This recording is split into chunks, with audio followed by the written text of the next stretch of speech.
Have you ever wondered what hunger truly feels like? Not the kind that growls in your stomach between breakfast and lunch. Not the kind that disappears with a snack or a warm meal. But the hunger that gnaws at your soul, the hunger that steals sleep from your eyes and hope from your heart. Have you ever seen poverty, not as numbers in a statistic, but as a silent judge, standing tall, unyielding, sentencing the innocent without trial? Because sometimes life does not break us with storms or wars. Sometimes it breaks us with something as small, as fragile, and as ordinary as a single loaf of bread. This is not just a story about poverty. It is a story about the human spirit, about how suffering can bring us to our knees, and how a single act of kindness can raise us higher than mountains. And in this story, a loaf of bread was not just food. It was survival. It was dignity. It was hope. It was life itself. This is the story of Ezriel. His name was Ezriel. Not many remembered it, and fewer still cared to say it. In the alleyways of forgotten streets, in the whispers of neighbors who barely noticed him, he was often just that boy, that beggar, or that shadow sitting by the old church wall. But his name carried weight. Ezriel. It meant help of God. Yet, as the years passed, Ezriel often wondered, was there any help left for him at all? Ezriel was not born into greatness. He was born into silence. Into a home where hunger was louder than laughter, where the cracks in the walls were wider than the doors of opportunity. His earliest memory was not of toys or lullabies, but of his mother tearing a single piece of bread into 3 parts. One for him, one for his sister, and one for herself. A piece so small, yet carried with a smile so big, as though she was giving him the world. But poverty has a way of eroding even the strongest smiles. His mother's health faded. Her eyes grew dim, and her hands, once strong enough to carry 2 children at once, became frail, trembling like the flame of a candle on its last breath. By the time Ezriel was 12, she was gone. And with her went the little that was left of his childhood. He grew up not in classrooms, but in streets. Not in lessons, but in struggles. The world was his teacher, and hunger, his constant companion. He learned early that pity was scarce, and kindness, rarer still. People walked past him as though he were invisible. Some would scowl, some would whisper, others would clutch their bags a little tighter when he passed by, as though poverty were contagious, and he the carrier. But Ezriel was not born without dreams. In the silence of the night, lying on cold pavements, he often dreamed of ordinary things others took for granted. A warm bed. A bowl of soup. A hand that reached out not to push him aside, but to pull him up. What he wanted most was not riches, not gold, not mansions. He wanted dignity. He wanted to matter. Ezriel's eyes were his most striking feature. Deep, dark, and haunting. They held the stories of 1,000 sorrows, and yet, hidden in the corner, was a flicker of something fragile, something stubborn, hope. He was the kind of boy who would give half his meal, when he had one, to a stray dog. The kind of boy who, despite his hunger, smiled when he saw others eat. Poverty had stripped him of much, but not of kindness. Still, kindness cannot fill an empty stomach, and dignity cannot silence the growl of hunger. Day after day, Ezriel sat by the old stone steps of St. Matthew's Church, not to beg though hunger pressed him to, not to weep, though sorrow begged release, but because in that holy place he found silence that did not judge him, a silence that felt different, a silence that listened. Years passed, and the boy became a young man. His clothes hung loose, his body frail, yet his spirit, though battered, refused to die. He often whispered to himself, "I was named Ezriel, the help of God. Maybe one day help will come." But help never seemed to arrive. And so, the story of Ezriel is not one of comfort. Not yet. It is a story of survival. Of a soul balancing between despair and hope. It is the story of a man whose greatest battle was not with the world outside, but with the emptiness inside. Because when you are poor, every day feels like a trial, and poverty itself becomes the judge. That was Ezriel. A soul waiting for a sentence that would come, not in chains, not in words, but in something far smaller. A single loaf of bread. Hunger is not just emptiness. It is a thief. It steals patience. It steals strength. And slowly it begins to steal dignity. For Ezriel, every morning began the same way. He would wake to the sound of church bells echoing across the stone streets, And for a fleeting second, he would imagine himself somewhere else. Somewhere warmer. Somewhere kinder. But then the cold would remind him. The ache in his bones would remind him. And most of all, the gnawing, relentless pain in his stomach would remind him. He learned to drink water to silence the growl of hunger. He learned to chew on scraps of wood, just to trick his body into believing it was eating. But the body is not so easily deceived. It screams, it weakens, it demands. And when you cannot answer, it punishes you with trembling hands, blurred vision, and a heaviness in your chest that feels like chains. Ezriel was no stranger to punishment. Not from the law, but from life itself. There were days when he would walk through the busy markets, the aroma of freshly baked bread surrounding him like a cruel temptation. He would stand outside the bakery, watching golden loaves being placed on wooden shelves, steam rising like whispers of mercy he could never touch. Children ran in, their pockets jingling with coins, their laughter echoing. Mothers carried baskets filled with bread, fruits, and meat. And Ezriel, he stood outside with empty hands and emptier eyes. Once, a baker caught him staring too long. "Move along, boy." The man barked, his voice sharp. "Don't scare away the paying customers." Ezriel lowered his head, whispered an apology, and walked away, not angry, not bitter, just tired. Because poverty does not give you the luxury of anger. It only gives you silence. Nights were worse. The streets grew colder, the shadows longer, and the loneliness heavier. He often curled up in a corner near the church wall, listening to the muffled prayers of those inside. Their voices rose to heaven, but Ezriel's whispers rarely left his lips. "Does God hear me? Does he even see me?" he would think. "Or am I just another shadow? Another forgotten soul in his vast world?" Sleep never came easily. Hunger made sure of that.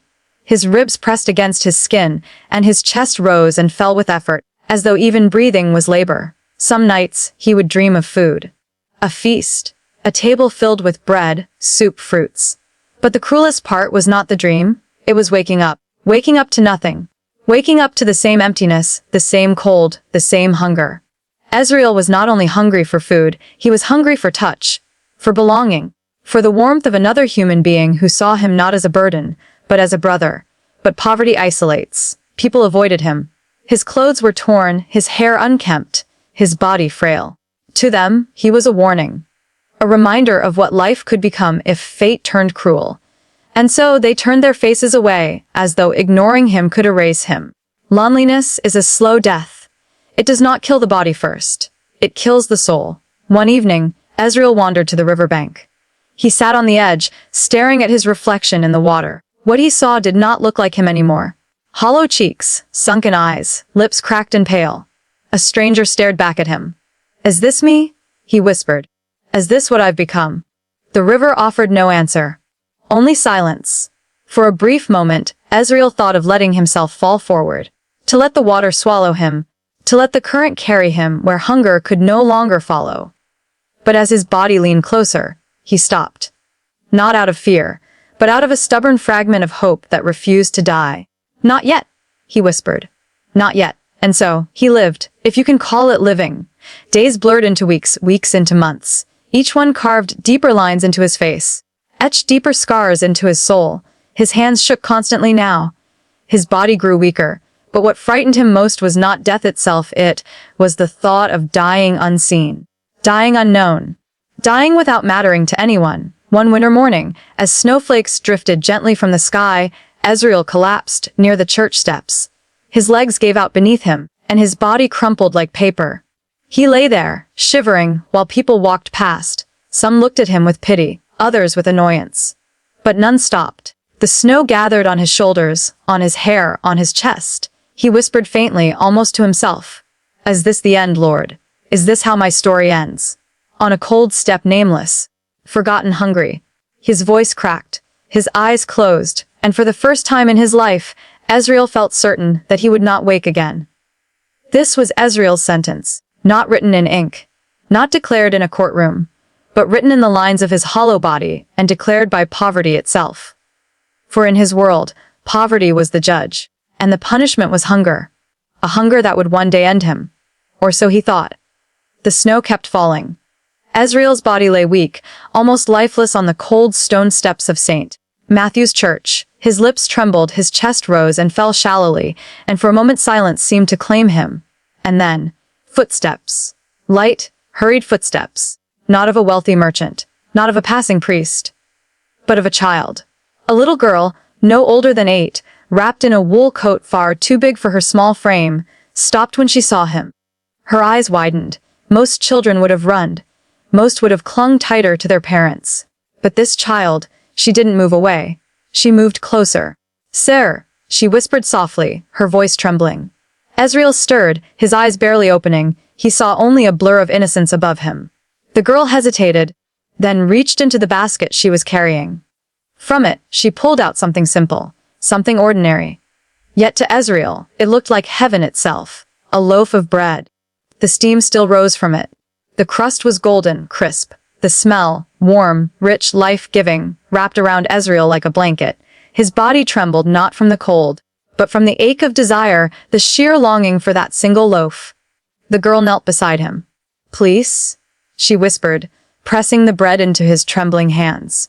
"Take it. My mama said we must share, because God shared with us first." Her words pierced deeper than the cold ever could. Ezriel tried to speak, but his lips quivered, and only tears answered. His fingers shook violently as he held the bread, as though it were something sacred, too holy for his broken hands to touch. He looked at her, this child, this stranger, and whispered hoarsely, why me?" The girl smiled softly, her innocence shining brighter than the snow around them. "Because you're hungry," she said simply. As if that reason alone was enough. Ezriel broke the bread with trembling hands. The warmth of it entered his palms, and for a moment he pressed it against his chest, not to eat, but to feel alive again. Then slowly, carefully, he took a bite. The taste was not just of bread, it was of mercy. It was of grace. It was of life returning to a body that had been abandoned by hope.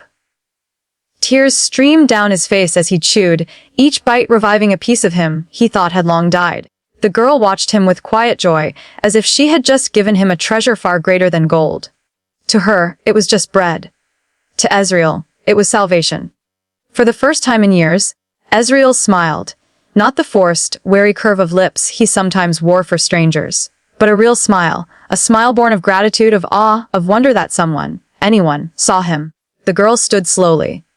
"I have to go," she said almost shyly. She took a few steps back, then turned once more. "Don't give up, sir. Mama says, God always sends help. Sometimes, he just sends it through people." And with that, she disappeared into the falling snow. Ezriel sat there, the loaf still in his hands, his tears mixing with the flakes of white that melted on his cheeks. His heart pounded with something unfamiliar, something he had long forgotten. Hope. It wasn't the bread alone that saved him. It was the kindness, the sacrifice of a child who gave away what she could have kept for herself. That moment, small to the world, invisible to the crowd, became the spark that pulled him back from the edge. For years, poverty had been his judge, and hunger his sentence. But on that day, kindness became his pardon. From that single loaf of bread, Ezriel's story changed, not instantly, not magically, but undeniably, because he had learned something powerful. Even in the coldest winters of life, a single act of kindness can become the fire that keeps a soul alive. That night, Ezriel did not sleep on the church steps as a beggar. He slept as a man who had been seen. The bread had filled his stomach, yes, but more than that, it had filled the emptiness in his heart. For years he had asked silently if God saw him, if anyone remembered his name, and in the hands of a little girl, with a simple loaf of bread, came his answer. God had not forgotten him.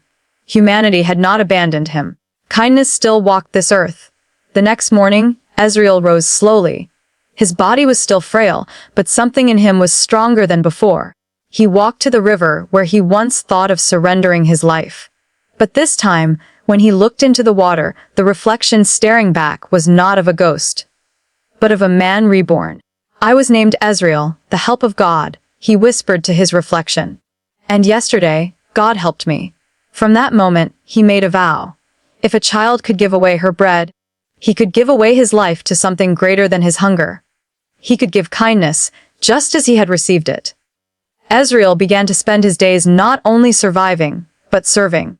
He cleaned the church steps he once lay upon. He fetched water for elderly neighbors who had once ignored him. When he found scraps of food, he shared them with stray dogs and children who were hungrier than he. Little by little, people noticed, first with curiosity, then with respect. They saw not a beggar, but a man of quiet dignity. Ezriel never became wealthy. He never wore fine clothes, never lived in a grand house. But wealth was no longer his pursuit. His treasure was the look in a stranger's eyes when kindness touched them.